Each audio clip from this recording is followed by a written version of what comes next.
泰王房法明，场面曝光，思蕊范波点群抢镜，苏提达素颜压场，怕公主走后王室新格局彻底藏不住了。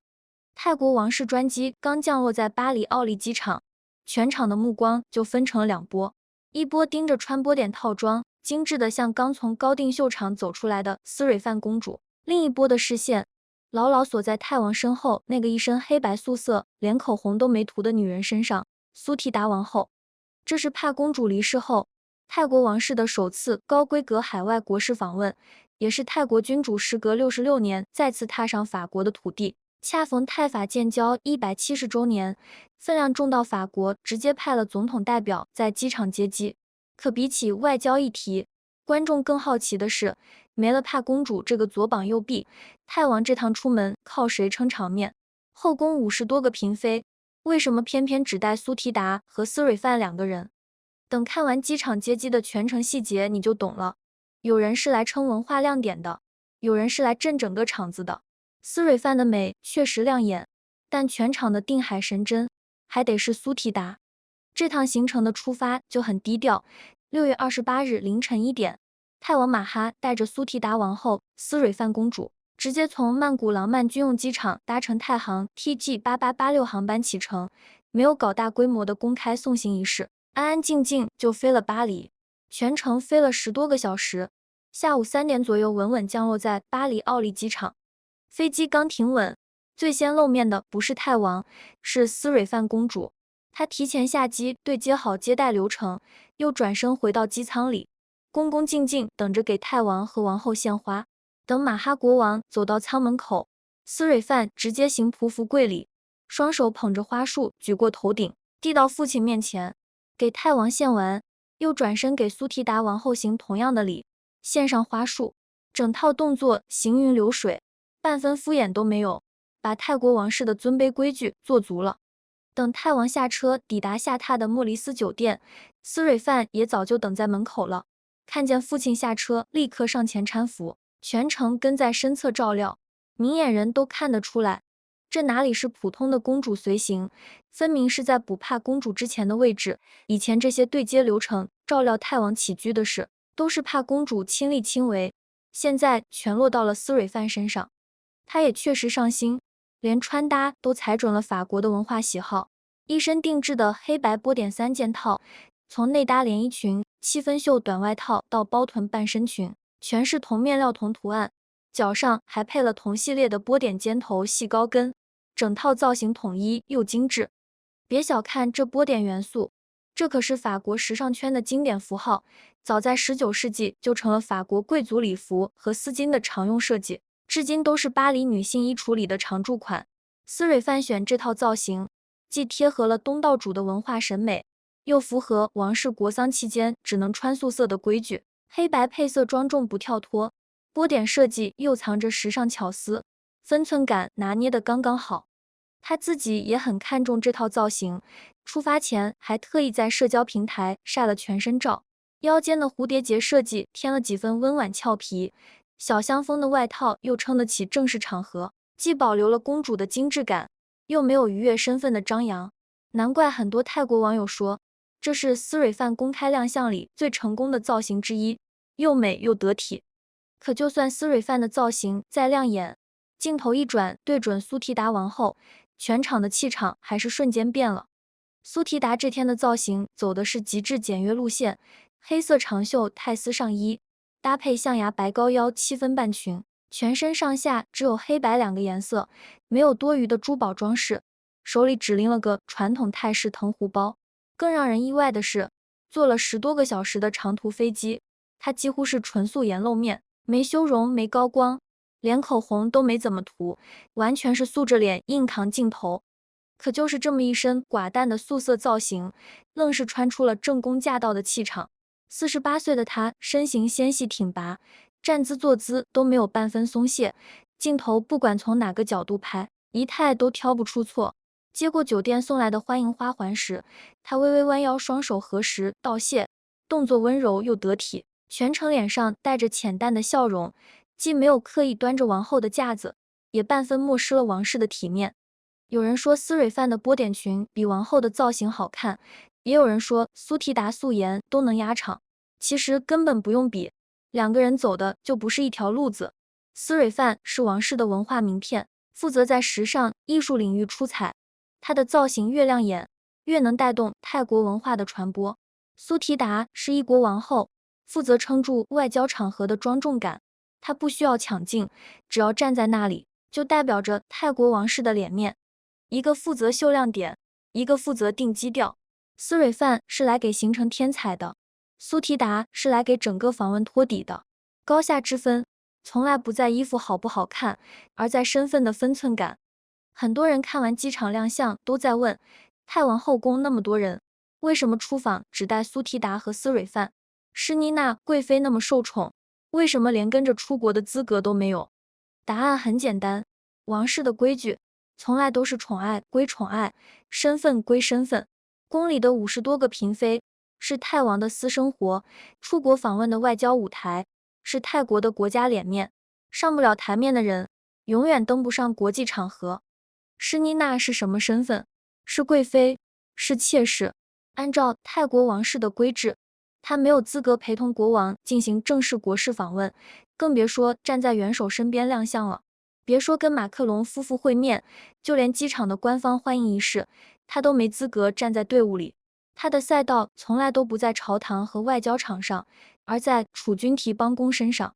现在的施妮娜长期待在德国，一心一意照顾提邦公的饮食起居，走的是未来王太后的压住路线。她跟提邦公的感情基础是苏提达比不了的。提邦公小时候，施妮娜就是他的专属健康护士，从吃喝拉撒到生病护理全是他管。后来提邦公去德国读书，也是施妮娜常年陪同照料，10几年朝夕相处，比亲母子还亲近。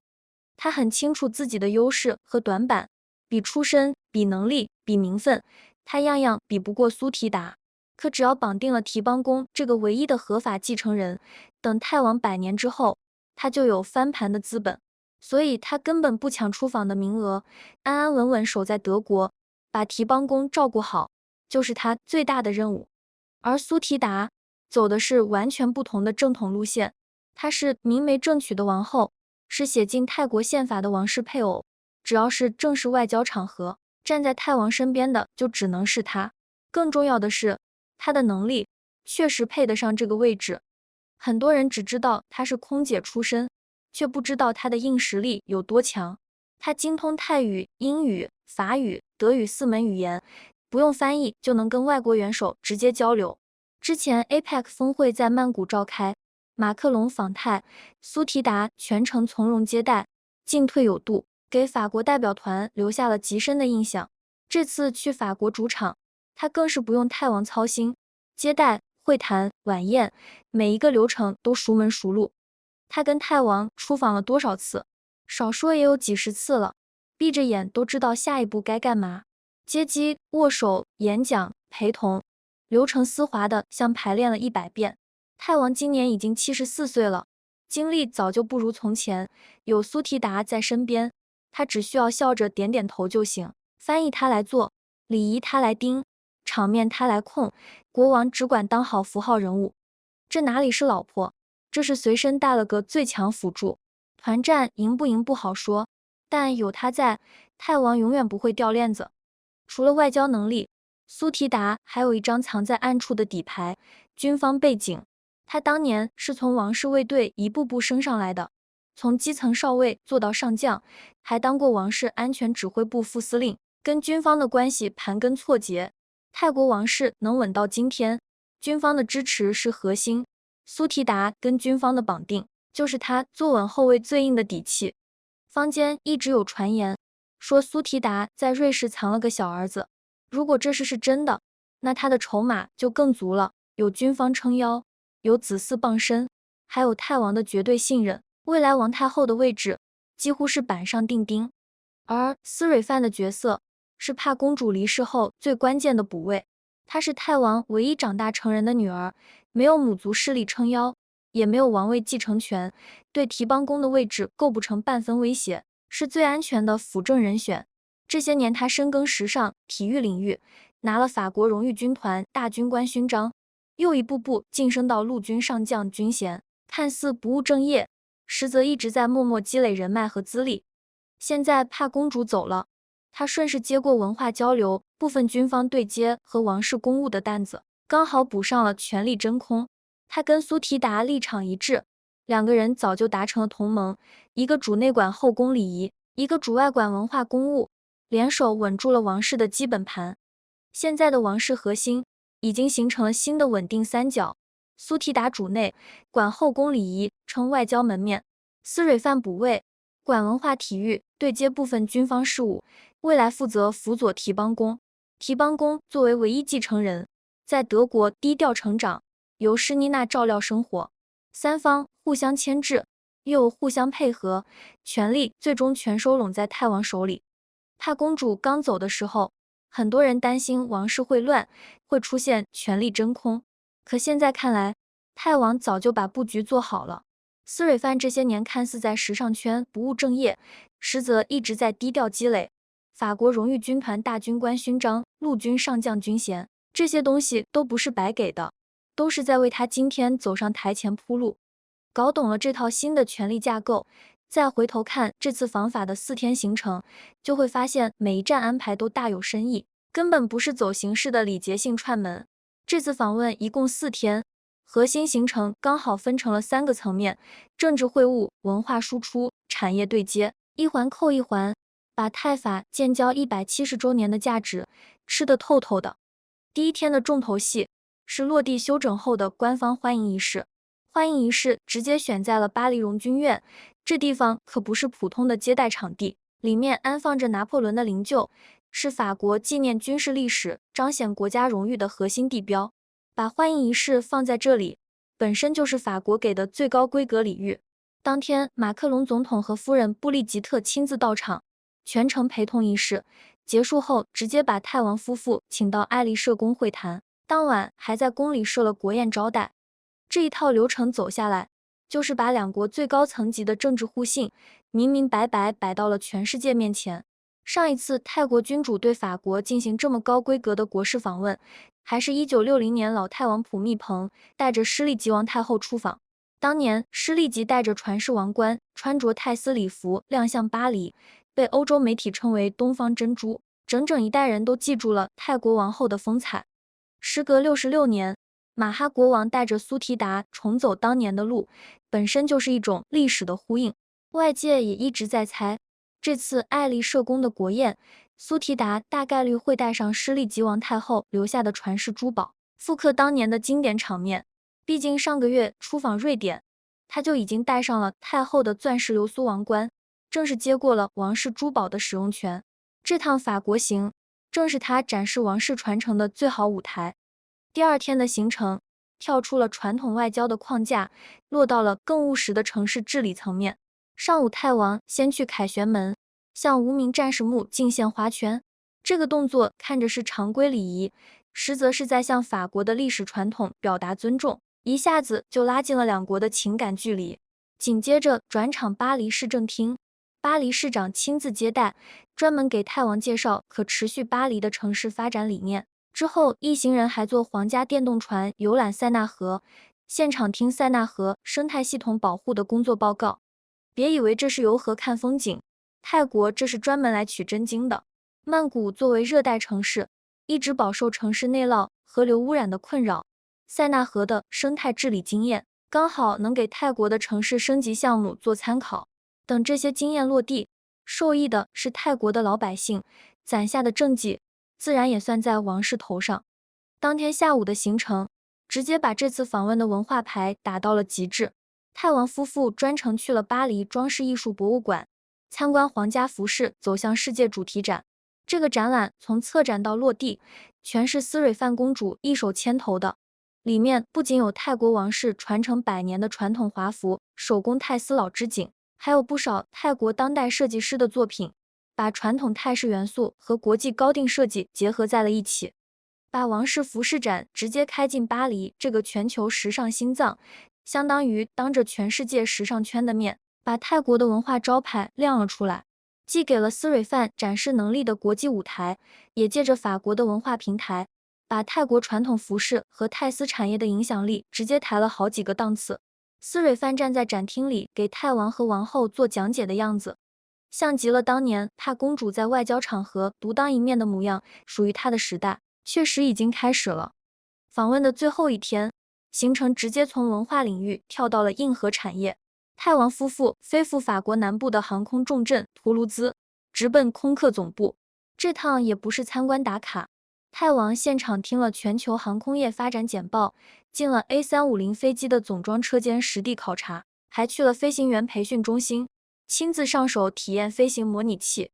这一系列动作背后的意图再明显不过，泰国早就盯上了空客的先进航空技术。不管是后续的民航客机采购、本土航空产业合作，还是相关技术引进，这次图卢兹之行都是在提前铺路，把两国在航空领域的合作意向直接落到了产业对接的实处。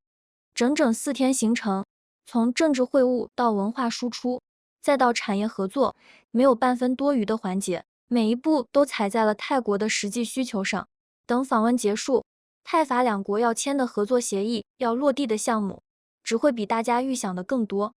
纵观苏提达的上位路，很多人说他运气好，可仔细看下来就会发现，他能走到今天，靠的从来不是运气，是清醒。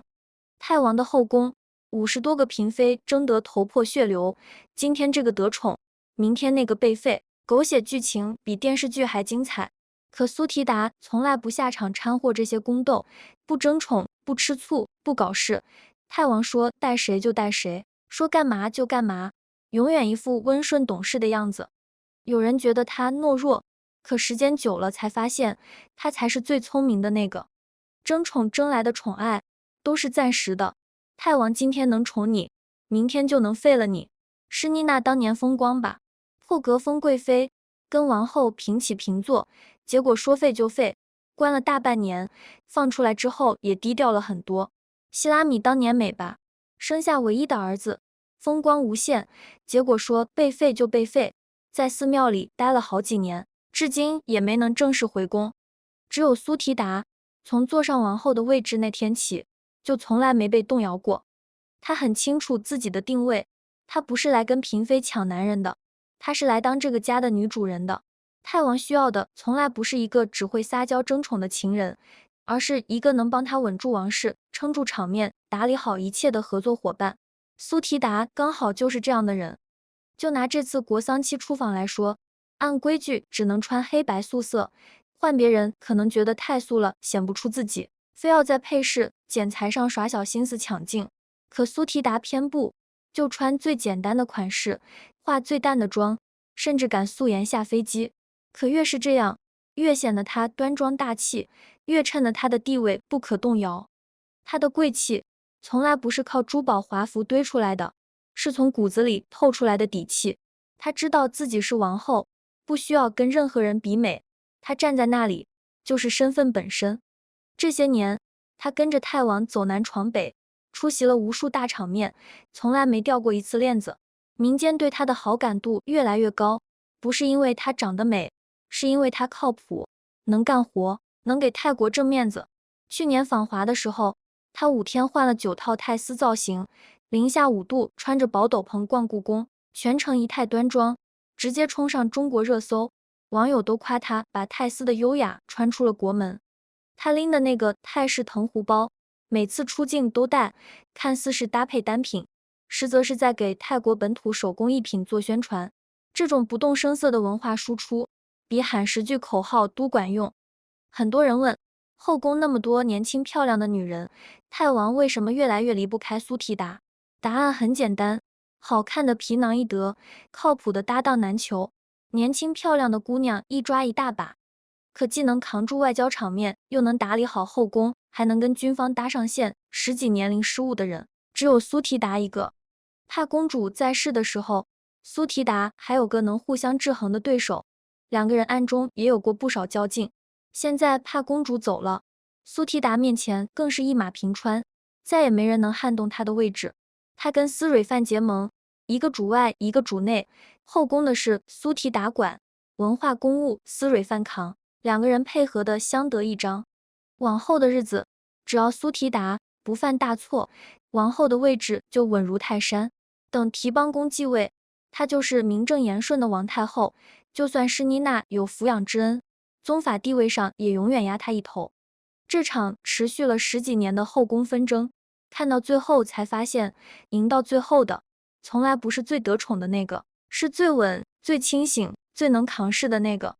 泰国王室的这趟法国行，表面看是一场外交访问，实则是帕公主离世后，王室新格局的一次正式官宣。斯蕊范从时尚圈的闲散公主，正式走上了国际政治舞台，接过了姐姐留下的担子，未来的辅政之路已经铺好。苏提达的王后之位越坐越稳，从后宫女主人彻底变成了泰王最得力的政治搭档，王太后之路已经清晰可见。远在德国的提邦公，在各方势力的保驾护航下，一步步朝着王位靠近。没有人知道未来还会有多少变数，也没人能断定斯蕊范能不能完全接住帕公主的重任，更没人敢说后宫就再也不会有新的风波。但可以确定的是，泰国王室的权力洗牌正在这场巴黎之行里悄悄落定。